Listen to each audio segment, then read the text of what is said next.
The wind that morning carried the chill of the Hudson, slicing through the mist like a blade. Ethan Cole stood motionless at the center of the George Washington Bridge, hands gripping the icy railing, the steel biting into his palms. The water below looked like a moving sheet of glass. Cold, indifferent, endless. Cars swept past behind him, horns echoing faintly through the fog, but he heard none of it. All sound seemed to have been absorbed by the weight pressing down on his chest. His once carefully pressed coat hung heavy on his shoulders, rain-soaked, his tie half loosened, his shoes scuffed and splattered with mud. He had walked the city for hours, avoiding the subways, avoiding faces, avoiding life. There was nowhere left to go but down. 2 days earlier, he had still been a man everyone wanted to know. Ethan Cole, the visionary, the golden mind behind Etherlink, a company that promised to revolutionize real-time AI communications. Investors had worshipped him, calling him the next Musk, the next Jobs, the man who saw 5 years ahead of everyone else. But then came the subpoenas, the freezing of accounts, the news headlines screaming Cole under investigation for fraud. He could still hear the hollow voice of his attorney that morning. "They've got enough evidence to bury you. Unless your CFO testifies, it's over." His CFO, his best friend, Richard Hale. The man who vanished with millions in company assets, leaving Ethan holding the blame. The world loved to build heroes and destroy them twice as fast. He leaned forward, watching the water churn faintly under the morning fog. The cold air burned in his lungs as he inhaled. Would anyone even care? His mother had hung up on him after the news broke, her voice breaking through the line like cracked glass. "You've brought shame to us," she'd said, crying. "Don't call again." There was no one else to call. His phone had died hours ago, the battery giving out like everything else in his life. For a moment, the thought of silence, of letting the river swallow him, felt merciful. But then, from behind, a voice broke the fog. Small. Clear. "Mister, are you crying?" Ethan froze. He turned slowly, expecting a tourist, a cop, anyone but what he saw. A little girl standing a few feet away, no more than 8, wearing an oversized coat, a knit hat pulled down to her eyebrows, holding a paper cup filled with something steaming. Her cheeks were pink from the cold, and her eyes, enormous and bright, were fixed on him with unfiltered curiosity. "I'm not crying," he said, his voice brittle. "You shouldn't be out here." She shrugged. "My aunt's coffee stands down there. I come up here sometimes. It's quiet." She paused, looking at him more closely. "You look sad." Ethan turned back toward the river. "You shouldn't talk to strangers." "My mom said the same thing," the girl said. "But she also said people talk less when they're hurting. That's when you should listen." The words, so simply spoken, cracked something inside him. He glanced at her again, really looking this time. The girl had eyes too wise for her age, the kind that carried shadows adults tried to hide. "What's your name?" he asked. "Lucy. Lucy Harper." He tried to smile, but it came out like a grimace. "Shouldn't you be in school, Lucy Harper?" "Later," she said. "I help Aunt Martha in the mornings. We sell coffee and muffins to people who run by. Mom used to help too, but—" Her voice faltered. "She's gone now." Ethan's heart stuttered. "Gone?" "She got sick. Leukemia." Lucy said it plainly, as if she had repeated it so many times the words had lost weight. "Before she went to heaven, she told me something important." The girl put her hand in her pocket and pulled out a small, half-melted chocolate bar. She said, "You have to live, Lucy, because someone might need the light you carry." Lucy extended the chocolate toward him. "Maybe you need some light." He stared at the offering, stunned into silence. His throat tightened. This little stranger, this child who'd lost everything, was standing in front of him, trying to save him. The absurdity, the tenderness, it collided with all the bitterness inside him and shattered it. His eyes burned, and for the first time in years, tears fell freely. He took the chocolate with trembling fingers. "Thank you," he whispered. His voice cracked on the word. Lucy smiled. "See? You're not crying anymore." He let out a ragged breath that turned into a half-laugh, half-sob. The cold didn't feel as sharp anymore. "Lucy, go home, okay? It's too cold up here." She nodded, stepping backward, then turned and jogged away, her little boots splashing through puddles, her braid bouncing with every step. Ethan watched until she disappeared behind the concrete barrier, then looked down once more at the river. But it wasn't the same river anymore. Something in him had shifted just slightly, like a locked door cracking open. He still didn't know how to live, but for now, he knew he couldn't die. Not yet. That night he found himself in Central Park, huddled on a bench under a blanket handed out by volunteers. He didn't remember how he got there. The city, once a map of his success, was now an alien landscape. Every glowing billboard felt like mockery. As he tried to sleep, someone sat beside him, a tall man with a gray beard, a military jacket, and kind, tired eyes. "You new out here?" the man asked. Ethan hesitated. "I guess." "Name's Tom," the man said, extending a calloused hand. "Army. Been sleeping rough since 19. Ethan shook his hand numbly. "Ethan."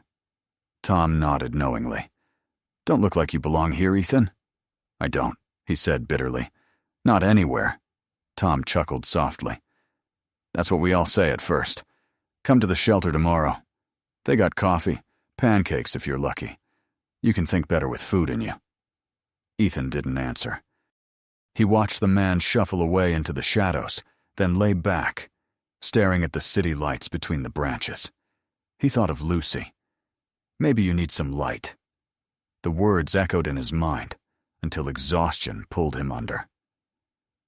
The next morning, he followed Tom's advice. The shelter smelled of old wood and coffee, and the line was long, filled with faces that had seen too much. A woman at the counter smiled as she handed him a tray. "Everyone gets a second chance here," she said. "No judgment." A second chance. The phrase stuck to him like frost. He sat down beside Tom, who was already halfway through his pancakes. Around him, people talked, laughed, traded jokes. People who had lost jobs, homes, families, but somehow still carried a piece of warmth that he'd forgotten existed. He realized he wasn't invisible here. He was just human. For the next few days, he wandered the city, avoiding the headlines, ignoring the digital vultures circling his name. Every time he passed a bridge, a shop window, a reflection in a puddle, he saw Lucy's face. He didn't know why it mattered so much, but he couldn't shake it. Maybe because, when she looked at him, she hadn't seen a criminal or a failure. She'd seen a person. And that, he realized, was something he hadn't seen in himself for years. One afternoon, he found the small coffee cart Lucy had mentioned, parked near a subway entrance in Brooklyn. The sign above it read, "Martha's Brew." The woman behind the counter, middle-aged and stern-faced, noticed him immediately. "Coffee?" she asked briskly. He nodded. "Does Lucy work here sometimes?" The woman stiffened. "You know my niece?" Ethan hesitated. "She talked to me on the bridge. She was kind to me when I didn't deserve it." The woman's expression softened, curiosity replacing suspicion. "That sounds like her. Always finding strays." She poured the coffee, handed it to him. "I'm Martha." "Ethan," he said quietly. Recognition flashed across her face. "Ethan Cole? The one from the news?" He looked down. "Yes." For a long moment, neither spoke. Then Martha sighed. "If Lucy helped you, then maybe she saw something the rest of the world forgot." That girl believes kindness still works, even when the world doesn't. Ethan swallowed hard, nodding. She saved my life. Martha studied him, her gaze sharp, but not unkind. Then maybe you should do something with it. That night, as he lay awake in the shelter, her words and Lucy's voice braided together in his mind. The city outside was endless, merciless, but somewhere out there was a little girl selling lemonade and hope. Somewhere out there, maybe, redemption waited, not in courts or headlines, but in doing something that mattered. He didn't know it yet, but that decision to find Lucy again, to understand why she had been at that bridge that morning, would lead him to the truth buried beneath his own downfall.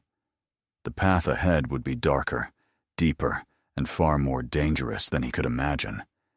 But for the first time in months, Ethan Cole had something resembling a reason to live. And with that faint spark, a new story began to unfold, one that would soon draw him back toward the people who had destroyed him, and toward the girl whose light would expose everything. The days that followed were slow, quiet, and heavy with uncertainty.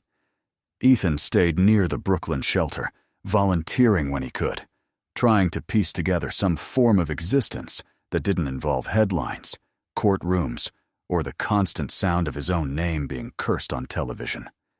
Each morning, he would walk to Martha's coffee stand, buy a small cup, and watch from a distance as Lucy helped serve commuters, smiling with that same unbroken brightness that had stopped him from jumping. Sometimes she waved when she saw him. Other times, she was too busy chasing after customers with their forgotten change. Watching her, Ethan felt both grounded and haunted. It was as if she embodied everything he had lost, and everything he could still become if he dared. One gray afternoon, when the city smelled faintly of rain and exhaust, he approached the stand again. Martha looked up from her cash box, eyes narrowing slightly as she recognized him. "You again," she said, though there was a hint of amusement in her tone. "You planning to buy out my supply of black coffee?" He managed a small smile. "Only if it keeps me from thinking too much." He paused, hesitating before asking, "How's Lucy doing?" Martha's expression softened. "She's all right. School's been tough lately, but she keeps her chin up. She's got that stubborn Harper spirit." Then, with a more guarded look, she added, "You seem to have taken an interest in her." "She saved my life," Ethan said simply. "I don't think I'll ever stop being grateful for that." Martha studied him for a long moment, then nodded slowly. "Then you'd better make sure whatever you're doing with that second chance doesn't break her heart." He wanted to promise he wouldn't, but the truth was, he didn't even know what his future looked like. Still, her words stayed with him. Later that week, he found himself walking the long, narrow streets of Brooklyn again, unsure what he was looking for until he ended up near Lucy's school. It wasn't deliberate, at least. That's what he told himself. He stood across the street, hidden among parents and vendors waiting for dismissal. When the bell rang, he saw Lucy running out with her backpack bouncing against her shoulders. Her laughter was like a sudden burst of sunlight. But then, as she reached the sidewalk, a black SUV rolled up beside her. The window slid down, and a man stepped out. Ethan's breath caught. Even after all these months, he would have recognized that face anywhere. Richard Hale, clean-shaven, dressed in a tailored coat, carrying himself with the same smug confidence that had once drawn investors, like moths to flame. He bent down and spoke to Lucy, who smiled brightly and hugged him. Ethan felt his heart twist. The world seemed to tilt, everything inside him rearranging into a sickening pattern that finally made sense. Richard wasn't just his betrayer. He was Lucy's uncle. He followed at a distance, his mind spinning. Richard held Lucy's hand as they walked toward a corner cafe. Martha joined them minutes later, her face lighting up briefly before she noticed Ethan across the street. She froze, confusion and worry warring in her eyes. Ethan turned away, blending into the crowd. He didn't want to cause a scene, but every instinct screamed that something was wrong. The timeline, the disappearance of Richard after the fraud, the death of Lucy's mother. None of it was coincidence. That night, he couldn't sleep. He sat in the shelter's dim common room, the hum of the vending machine the only sound. He took out the folded note Lucy had once scribbled her address on and stared at it for a long time. Finally, near dawn, he made up his mind. He had to talk to Martha. When she opened the apartment door, she looked startled, almost defensive. "Ethan, it's early. What's going on?" He hesitated, then said quietly, "I saw Richard yesterday, with Lucy." Her shoulders stiffened. "He's her uncle. My late sister's brother. He visits sometimes." Ethan's stomach turned. "Do you know what he did to me?" Her expression faltered. "I've heard the news. But Richard says—" "Richard lies," Ethan interrupted, his voice low but firm. "He framed me. He moved money offshore and forged my signature. I don't have proof anymore. But if he's near Lucy, that means something else is happening." Martha's eyes flickered with unease. She gestured for him to come in. The apartment was small but tidy, the smell of coffee mingling with detergent. On the kitchen counter, a framed photo caught Ethan's attention. It showed a smiling woman, Lucy's mother, beside Richard and Martha. The resemblance between Lucy and her mother was striking. Same eyes, same warmth. "She kept records," Martha said quietly, following his gaze. "My sister. She was an accountant before she got sick. Around the time your company scandal hit, she told me she was worried about something Richard was doing. But then her voice broke. She didn't have long left. I thought it was just the illness making her paranoid." Ethan's pulse quickened. "Do you still have her things?" Martha hesitated, then led him to a small storage room cluttered with boxes. Inside one of them lay a dusty laptop and a stack of old notebooks. Ethan opened the laptop. The screen flickered weakly, the battery nearly dead. When he plugged it in, a simple password prompt appeared. On a hunch, he typed, "Lucy." The computer unlocked. Most of the files were ordinary family photos, documents, emails, but one folder stood out. It was labeled Proof. Inside were spreadsheets, bank records, and scanned documents bearing Ethan's forged signature. There were notes in the margins in Lucy's mother's handwriting. Unauthorized transfers. Accounts linked to R. Hale. Possible coercion. Ethan's hands shook as he scrolled through them. This was it, the trail that could clear his name. Then he found the last file, a text document containing a few simple lines. "If anything happens to me, I've hidden the rest where only Lucy will look. Where we shared our secrets." He stared at the words until they blurred. He turned to Martha. "Do you know what this means?" Martha frowned, thinking. She and Lucy used to go to a pier near Red Hook. They had a little spot where they'd feed the gulls. Maybe that's what she meant. Ethan nodded slowly. It made sense. He closed the laptop and took a deep breath. "I need to find it. It might be the only way to stop Richard." Martha bit her lip. "If you're right, you're walking into something dangerous." "I've already lost everything," he said quietly. "There's nothing left for him to take." That evening, as the sun dipped behind the skyline, Ethan and Martha took a bus toward Red Hook. The air smelled of salt and rust, and the old wooden pier stretched into the water like a fragile memory of another time. The boards creaked beneath their feet. Martha pointed toward a weathered bench near the end. "That's where they used to sit." Ethan approached slowly. The bench was scarred by years of initials carved into its surface, lovers and dreamers immortalizing themselves in wood. He ran his fingers along the edge until he found it. 2 small letters burned faintly into the grain. L plus Soasaiswam. Beneath it, something metallic glinted. He crouched and pried at the spot. A loose plank shifted, revealing a small metal container wrapped in plastic. His heart pounded as he pulled it free and opened it. Inside was a USB drive and a folded letter. The paper was yellowed, the handwriting uneven, but unmistakably that of Lucy's mother.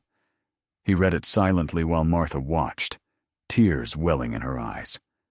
The letter was both confession and farewell, a message to her daughter, explaining that she had discovered Richard's crimes, but had been too afraid to confront him directly. She wrote that if anything happened to her, she trusted Lucy would one day meet someone brave enough to uncover the truth.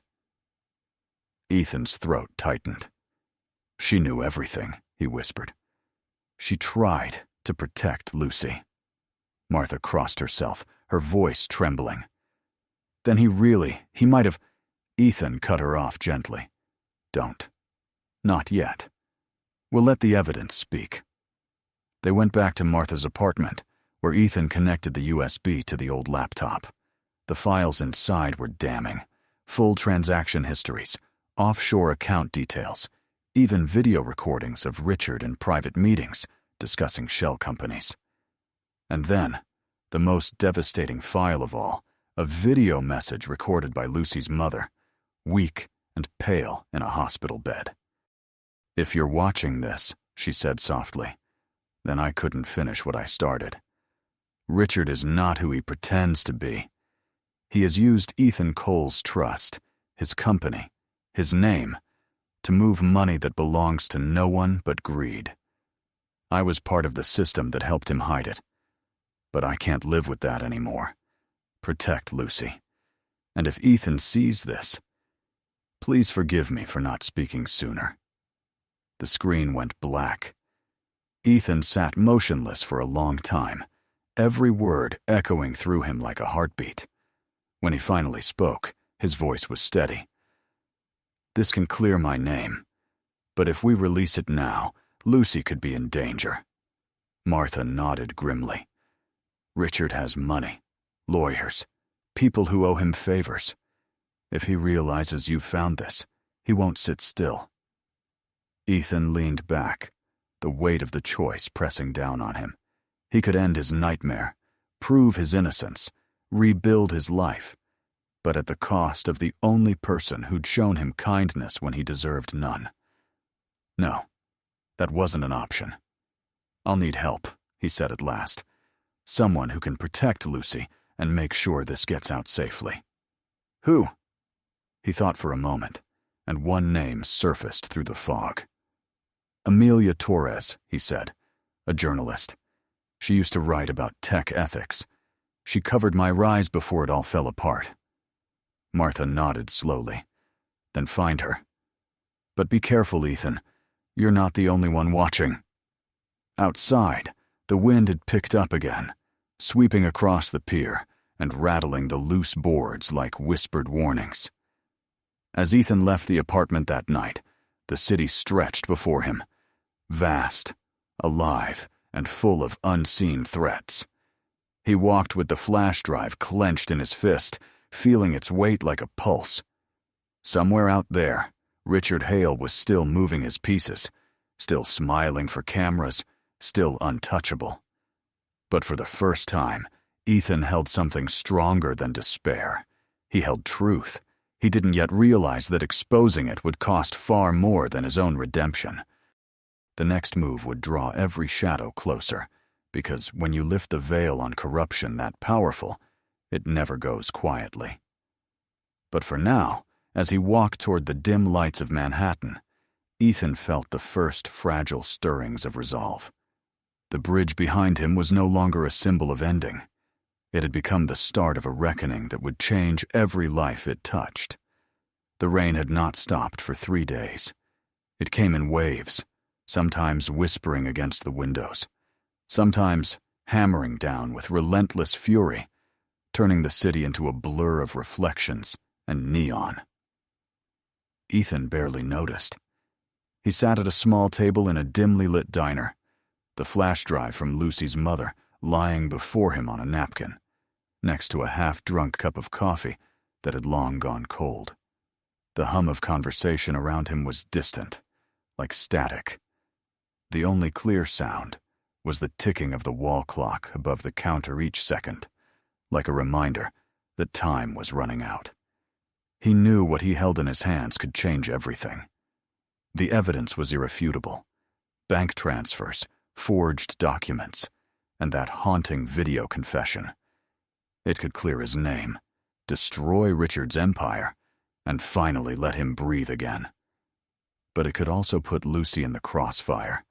Every time he closed his eyes, he saw her face on that bridge, the innocent kindness that had brought him back from the edge. He couldn't betray that. Not even for justice. He pulled out his phone and stared at a name he hadn't dialed in years. Amelia Torres. She had been one of the first journalists to interview him when Etherlink exploded into the spotlight, back when he was still being hailed as a genius, before fame became a curse. She'd been sharp, unafraid, and honest. If anyone could help him tell the truth without letting Richard bury it, it was her. After a long breath, he pressed call. The line rang twice before her voice came through, steady and cautious. "This is Amelia." "Amelia, it's Ethan. Ethan Cole." A pause. Then coldly, "You've got some nerve calling me. You know how many stories I had to retract because of you?" "I know," he said quietly. "But I can prove I didn't do it. I have the evidence. Everything." There was silence on the line for a moment, then a sigh. "If this is some stunt—" "It's not," he interrupted. "Please, meet me. 1 hour. Pier 47. Bring nothing but your recorder." When he hung up, his heart was pounding. He didn't know if she would come. But she did. An hour later, she appeared under the canopy of the Pier Cafe, her hair damp, her expression hard but curious. She wore a dark coat and carried a small recording device in her hand. "This had better be good," she said. Ethan placed the flash drive on the table between them. "It's not good. It's the truth." As she scrolled through the files on her laptop, her face transformed from skepticism to shock, then to grim focus. "Jesus, Ethan, this could blow up half of Wall Street. It's real," he said. "And Richard Hale's behind it all." She looked up sharply. "Your old partner? He's a major player now. Political donors, corporate boards, even tech ethics committees. If what you're saying is true—" "It is," Ethan said. "But if we go public, he'll come after Lucy. She's his niece. Her mother's dead. He won't hesitate to use her as leverage." Amelia closed the laptop slowly. "Then we don't give him time to react. We make it too big to bury. If the story hits every outlet at once, he can't silence it. But we'll need more than files. We need context, interviews, human stakes. You—" he hesitated. "You think they'll believe me?" "They won't at first," she admitted. "But they'll listen if you speak with conviction. And I'll make sure they hear." That night, they worked together in her small newsroom office, surrounded by dim light and the hum of computers. They built timelines, verified data, and drafted the story, an exposé that painted a picture of corporate deceit, of a man betrayed by the system he built. Amelia called it "The Fall and Framing of Ethan Cole." She promised to publish at dawn. When the article went live, it exploded across every platform. Ethan's face flooded the internet again, but this time not as a villain. The story revealed documents, screenshots, even snippets of the confession video. Hashtags trended within hours. Justice. For Cole. Expose Hale. Truth in tech. Public sentiment shifted almost overnight. People began asking questions. Law firms offered representation. Former employees of Etherlink came forward with testimonies about Richard's manipulation and intimidation. But Richard Hale was not a man who panicked easily. Within a day, his PR team launched a counter-campaign. They called Ethan's claims desperate fabrications, the rantings of a disgraced executive seeking redemption through conspiracy. Anonymous posts accused Amelia of taking bribes. Threats arrived in her inbox. Someone smashed the window of her apartment that night. Meanwhile, Ethan noticed a change around Lucy's home. The black SUV was back, parked longer than usual outside Martha's building. Men in suits lingered at the corners. He tried to warn Martha, but she dismissed it at first, saying Richard was just visiting more often now that the family was being dragged through the mud. Then Lucy vanished. It happened on a Friday afternoon. She never came home from school. Martha called Ethan in tears, her voice trembling through the phone. She was supposed to take the bus. They said she left. The driver saw her talking to her uncle. Ethan's blood ran cold. He ran through the rain without thinking, straight to the police station. The officers listened politely, but with the weary detachment of men who had heard too many desperate stories. They took the report, promised to check into it, but Ethan saw the disbelief in their eyes. To them, he was still the disgraced tech CEO, not a guardian or a friend. He called Amelia next. "He has her," he said hoarsely. Richard took Lucy. Amelia's voice came sharp and urgent. "Then we need to move fast. The story's already out, but we can push harder. I'll leak the rest of the files, the video, everything. If Richard's cornered, he'll make mistakes."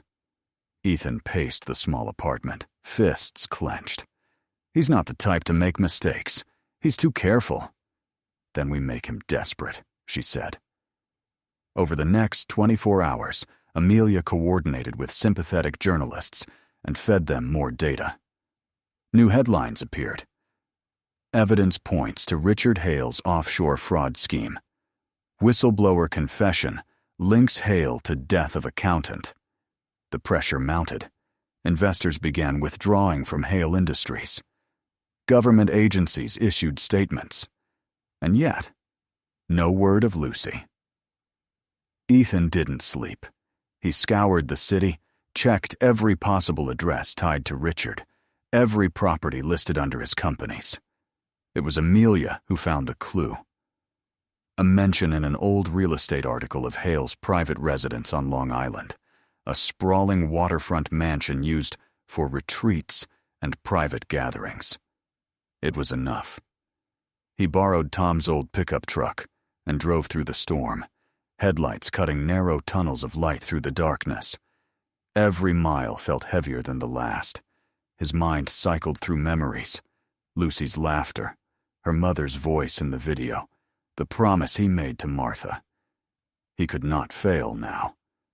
When he reached the gated driveway, the house loomed ahead like something out of another world, glass and stone, modern and cold. The security lights flickered in the rain. He parked in the shadows and slipped out, clutching a flashlight on his phone. He was no hero, no spy, just a desperate man chasing redemption. Through the windows, he saw movement. 2 figures, one tall, one small. Lucy. She sat on a couch, clutching a stuffed animal, her face pale. Richard stood nearby, speaking on his phone, gesturing angrily. Ethan's chest tightened. He moved around to the back, finding a service door partially ajar. The hallway inside was dim, filled with the faint scent of cologne and polished wood. He could hear voices upstairs. Richard's, calm but edged with fury. "I don't care how many articles they print," he was saying. "We control the narrative. She's safe here until this dies down. Then we'll disappear." Ethan took the stairs quietly, heart hammering. When he reached the landing, he saw Lucy sitting alone in a corner of the room, her eyes widening when she saw him. "Ethan!" she gasped. Richard turned sharply. For a moment, both men froze. Then Richard smiled, slow and venomous. "Well, the prodigal son returns." "Let her go," Ethan said. Richard laughed. "You really think you can waltz in here and fix this? You were always the idealist. That's why it was so easy to ruin you." Ethan took a step forward. "You destroyed her family. You used me. And now you're using her." Richard's expression hardened. "I did what I had to. You were weak. The company would have crumbled under your moral nonsense. I made it thrive." Ethan's voice dropped to a whisper. At what cost? Before Richard could answer, headlights flared outside. Sirens wailed in the distance. Richard's face twisted in sudden realization. You called them? Ethan didn't reply. He lunged. The two men crashed into the table, glass shattering around them. Lucy screamed. Richard struck him hard across the face, but Ethan pushed back with everything he had, years of guilt and rage driving him forward. They grappled, stumbling against the furniture, until Richard slipped on the broken glass and fell hard, his head striking the edge of the desk. Ethan staggered to his feet, breathing raggedly. Lucy clung to his leg, trembling. Outside, FBI agents flooded the yard, shouting commands. Amelia appeared behind them, drenched but fierce, waving a badge she'd borrowed from one of her contacts. Richard was still alive when they dragged him out, his face pale, eyes burning with hatred. You think this ends here? He hissed as they cuffed him. You think truth matters? Ethan didn't answer. He just held Lucy close as the agents led them out into the rain. Hours later, at the station, Amelia handed him a cup of coffee. They found everything in the house, she said. Documents, drives, bank accounts. He's finished. Ethan nodded, too exhausted to speak. The adrenaline had drained from him, leaving only a deep, hollow ache. He looked down at Lucy, who was asleep on a bench beside him, her head resting on his coat. For the first time in months, he felt something close to peace. Outside, the first light of dawn began to break through the clouds. The rain had finally stopped. The city was waking again, unaware of how close its balance had come to tipping. Ethan stepped outside, breathing in the damp air. It wasn't over. Not yet. There would be trials, headlines, public battles. But for now, the storm had passed, and somewhere deep inside, he felt a fragile sense of purpose stirring again. He looked toward the east, where the sun was rising over the Hudson, the same river he had once wanted to vanish into. Now it shimmered gold, alive, vast, and full of promise. For the first time in a long time, Ethan Cole was ready to face the light. The following months blurred into a haze of hearings, headlines, and long, sleepless nights. What had begun as a desperate fight for survival transformed into something much larger, a reckoning that rippled across every corner of the city. Richard Hale's empire, once an untouchable monument of power and privilege, began to crumble piece by piece under the weight of the truth. Ethan watched it happen from the sidelines, a spectator to the collapse of the man who had destroyed him. Yet there was no triumph in it, only a quiet exhaustion, as if he had been holding his breath for years, and now could finally exhale. The morning after the confrontation on Long Island, the city woke to chaos. Every major network broadcast footage of Richard being led away in handcuffs, his face pale and defiant under the harsh flash of cameras. Amelia's article had gone global overnight, picked up by international outlets, dissected by analysts, debated by pundits. The name Ethan Cole, once synonymous with scandal, was suddenly tied to words like exoneration, courage, and whistleblower. The same tabloids that had crucified him now rushed to paint him as a fallen hero restored. But Ethan wanted none of it. He avoided interviews, refused talk shows, and stayed out of sight as much as possible. The noise outside felt meaningless compared to the silence he had found in himself. He spent most of his days helping the authorities navigate through the evidence. The investigation into Richard's network expanded rapidly, exposing offshore accounts, fraudulent foundations, and shell corporations that stretched across continents. The FBI built their case methodically, connecting the dots that Lucy's mother had so bravely left behind. Each discovery confirmed what Ethan had long suspected. His entire downfall had been engineered with precision, every betrayal part of a calculated plan. The more they uncovered, the more it became clear that Richard's reach had extended far beyond Etherlink. He had manipulated markets, bribed officials, and laundered money through philanthropic fronts that masked decades of corruption. The first court hearing was surreal. Ethan sat in the witness box, surrounded by lawyers, journalists, and strangers whose curiosity filled the air like static.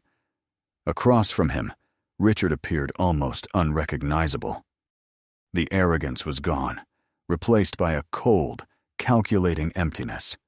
His once perfectly tailored suits now hung loosely on his frame, his eyes sunken, his smile a faint echo of the charm that had fooled so many. When their gazes met, Ethan felt no rage, only pity. Richard was a man devoured by his own hunger. "Mr. Cole," the prosecutor asked gently, "why didn't you come forward sooner with what you suspected?" Ethan hesitated. "Because I trusted him," he said finally. "Because I thought loyalty was worth more than truth. I was wrong." A murmur rippled through the courtroom. Richard's lawyer objected, but the judge let it stand. The proceedings lasted for weeks, drawing out every painful memory, every misstep. Ethan endured it all quietly, knowing this was the price of redemption. During those long sessions, Lucy became his anchor. She would sit with Martha in the back row, sometimes waving shyly when he entered, sometimes reading her little notebook of sketches when the tension grew too much. The sight of her reminded him of the promise he had made to protect her, to live for something more than himself. When the verdict finally came, it was almost anticlimactic. Guilty on all counts: fraud, embezzlement, conspiracy, obstruction. Richard Hale's name, once gilded in every financial magazine, was now a curse whispered in boardrooms. Outside the courthouse, the crowd erupted into noise cheers, cameras flashing, microphones thrust forward. Amelia was there too, standing at the edge of it all, her face calm but proud. When she caught Ethan's eye, she smiled softly. "You did it," she said, as they stepped aside from the chaos. He shook his head. "We did it. You, Martha, Lucy, her mother. Without you, none of this would have seen daylight." Amelia's smile faded slightly. "You realize it's not over, right? He still has allies, people who'll try to protect what's left of his legacy." "I know," Ethan said, "but at least now he can't hurt anyone else." The months that followed were quieter, though not entirely peaceful. The investigation continued, unearthing more accomplices, dismantling subsidiaries, freezing accounts. The magnitude of Richard's crimes stunned even the most cynical observers. Several of his partners fled the country. Others struck deals, turning over evidence to save themselves. Each revelation deepened Ethan's understanding of how fragile his old world had been, a glittering facade built on greed and deception. Meanwhile, his own life began to take on shape again. The government officially cleared his name, issuing a public statement that absolved him of all wrongdoing. Investors who had once cut ties now sent apologetic emails. Media outlets requested exclusive interviews. Ethan declined them all. He wasn't interested in returning to the stage he had once dominated. He wanted to build something different, something honest. The idea came to him one afternoon while watching Tom, the veteran who had first shown him kindness at the shelter, help distribute meals to a new group of arrivals. Many of them were men and women who had once lived comfortably before losing everything to debt, layoffs, or medical bills. Ethan recognized the same emptiness in their eyes that he had seen in his own reflection not long ago. That night, he drafted the proposal for what would become the Second Horizon Foundation, a nonprofit dedicated to helping those who had fallen through the cracks rebuild their lives. The process was long and filled with obstacles, but Amelia helped him navigate the bureaucracy, and within a few months, the foundation opened its first community center in Brooklyn. It wasn't glamorous, just a converted warehouse with donated furniture and cheap coffee, but it was alive with purpose. They offered computer literacy classes, job placement programs, and small business mentorship. Ethan poured every ounce of his energy into it, finding in service what he had never found in success. Lucy, too, began to heal. She attended therapy sessions arranged by Martha, slowly reclaiming her childhood from the shadow of fear. She visited the center often, helping with tutoring or simply sitting beside Ethan while he worked. The bond between them deepened naturally, like a thread tightening over time. One evening, as they walked home from the foundation, she looked up at him and asked, "Does this mean we're family now?" Ethan stopped, looking at her earnest face. "If you want that," he said softly. She smiled. "I do." The adoption process took months, tangled in paperwork and hearings, but eventually it was official. Lucy Harper became Lucy Cole. Martha attended the signing ceremony, tears in her eyes as she hugged them both. "She's got your stubbornness," she whispered to Ethan. "You're in for trouble." For the first time in years, laughter came easily to him, but peace, as he soon learned, was fragile. Even behind bars, Richard's influence lingered. Anonymous emails began arriving at the foundation, cryptic warnings, threats, subtle reminders that his fall had not erased the network he once controlled. Some messages carried details only an insider would know. Amelia's team traced the origins, but found nothing concrete, only layers of encrypted servers and offshore accounts. One night, as Ethan closed the office, he noticed a car parked across the street, headlights dimmed. He stood in the doorway for a long moment, watching, waiting. Eventually, the car drove off, but the unease stayed. He increased security at the foundation and installed cameras, yet he refused to let fear dictate his life again. By spring, the foundation had expanded to 2 new centers, one in Queens and another in Newark. Donations poured in, many from people who had once doubted him. Each success felt like a quiet victory. Not over Richard, but over the man Ethan used to be. The man who had believed worth came from wealth. Still, at night, when the city grew silent, he would find himself standing by the window, staring out at the skyline. Sometimes he imagined he could see the bridge in the distance, faint and ghostly through the mist. That bridge had been both his ending and his beginning, a reminder that life could turn on the smallest act of grace, a chocolate bar from a child, a word spoken at the right moment. The day the final sentence was handed down for Richard's accomplices, Ethan and Lucy went to the courthouse together. Reporters swarmed outside, but he ignored them, keeping his arm around her shoulders. When the judge read the sentences, decades in prison, restitution orders, the dismantling of what remained of Hale Industries, Ethan felt a strange stillness inside him. It wasn't triumph or relief exactly, but something quieter, like balance restored. Afterward, as they stepped out into the sunlight, Amelia joined them. "You know," she said, "some stories end in noise, but yours, it ends in silence. The good kind." Ethan looked at her and smiled faintly. "No," he said, "it's not over. It's just starting again." That evening, he hosted a small gathering at the foundation, a celebration not of victory, but of endurance. Tom was there, along with Martha and the volunteers who had become like family. Lucy ran around the room, her laughter echoing against the brick walls. Someone played an old piano in the corner.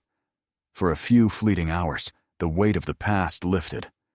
Later, when the crowd thinned and the city outside glowed with 1,000 lights, Ethan stepped onto the roof. The air was cool and clean after rain. He could see the faint shimmer of the Hudson in the distance. For a long moment, he just stood there, listening to the hum of the world around him. He thought of all the versions of himself he had been, the ambitious visionary, the fallen scapegoat, the broken man on the bridge, and realized they had all led here to this moment of quiet purpose. He wasn't naive. He knew more storms would come. Power like Richard's didn't vanish overnight, and there were always new predators waiting to rise. But now, Ethan had something stronger than ambition or anger. He had roots, people who believed in him, and a reason to keep moving forward. When he went back inside, Lucy was waiting by the stairs, her eyes heavy with sleep. "Can we go home?" she asked. He nodded, lifting her into his arms. "Yeah," he said softly. "Let's go home." As they stepped out into the night, the lights of the foundation glowing behind them, Ethan felt the faintest trace of warmth spreading through his chest, a promise of what was still to come. The world was vast and unpredictable, but he was no longer afraid of its weight. He had faced it, lost everything, and found something better.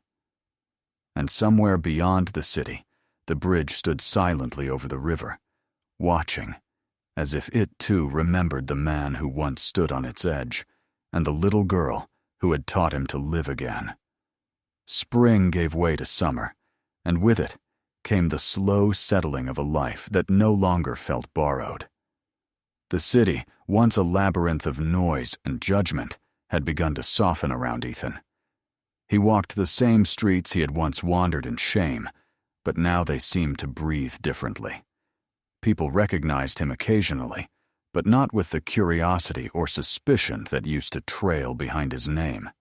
They nodded, sometimes even smiled, a silent acknowledgement that the man they had condemned had somehow risen again. Yet, for all the new calm that wrapped around him, Ethan still carried a quiet vigilance, as though waiting for an echo from the darkness he had escaped. The Second Horizon Foundation had become a small but thriving ecosystem. Every day, its rooms filled with people rebuilding from ruined single parents, finding housing, veterans learning new skills, young adults who had aged out of the foster system discovering purpose. The air was always alive with movement, with the clatter of keyboards, laughter, and the occasional tears that came with confronting the past.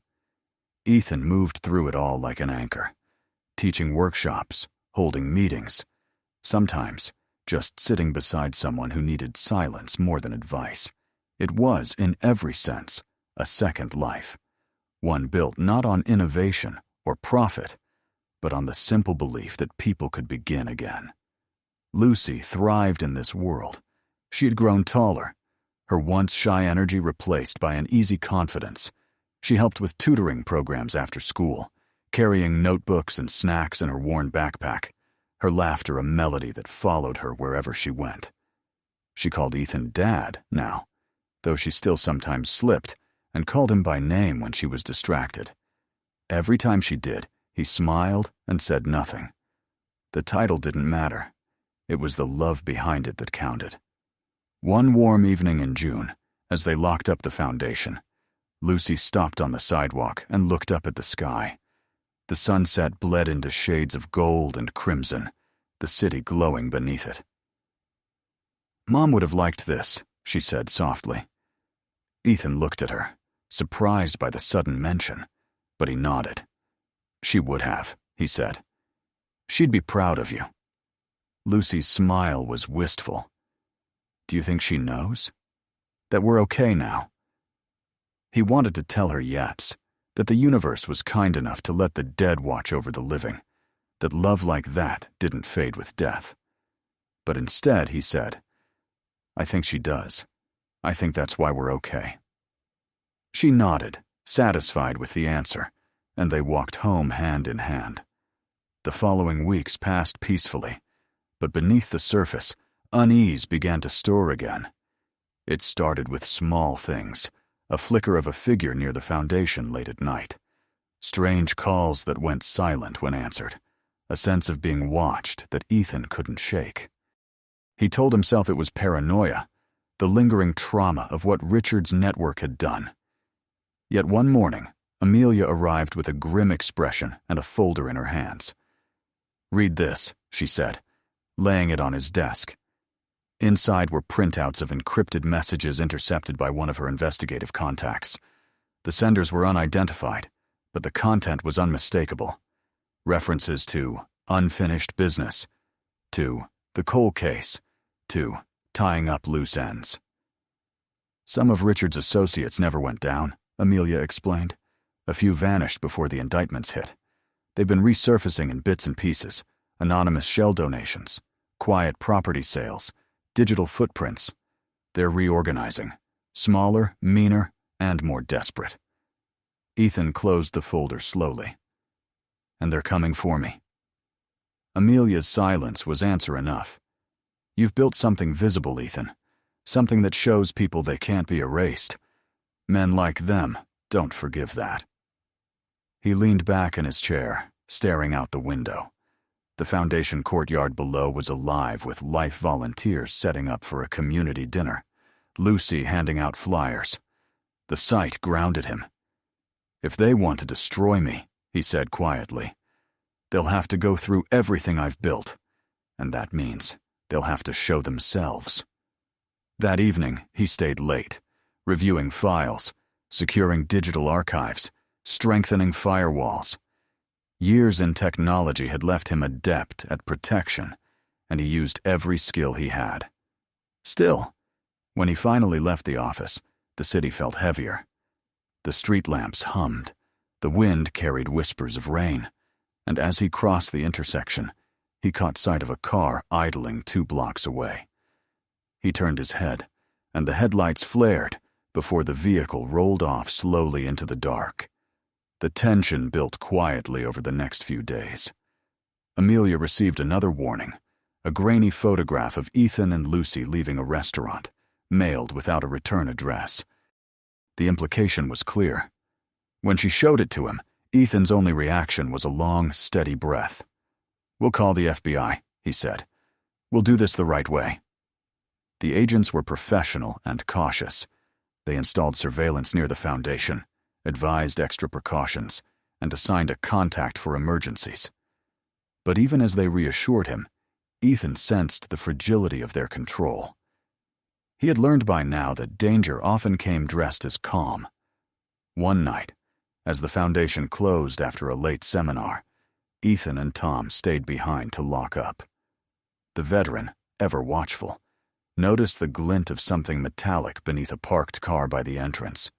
When he crouched to check, he found a small tracking device. They turned it over to the agents the next morning, but the message had already been delivered. Someone was close enough to touch their lives again. Amelia intensified her investigation, tracing the activity to a series of offshore transfers tied to shell entities formerly owned by Hale Industries. The pattern led to one name of financier with a reputation for cleaning up corporate disasters.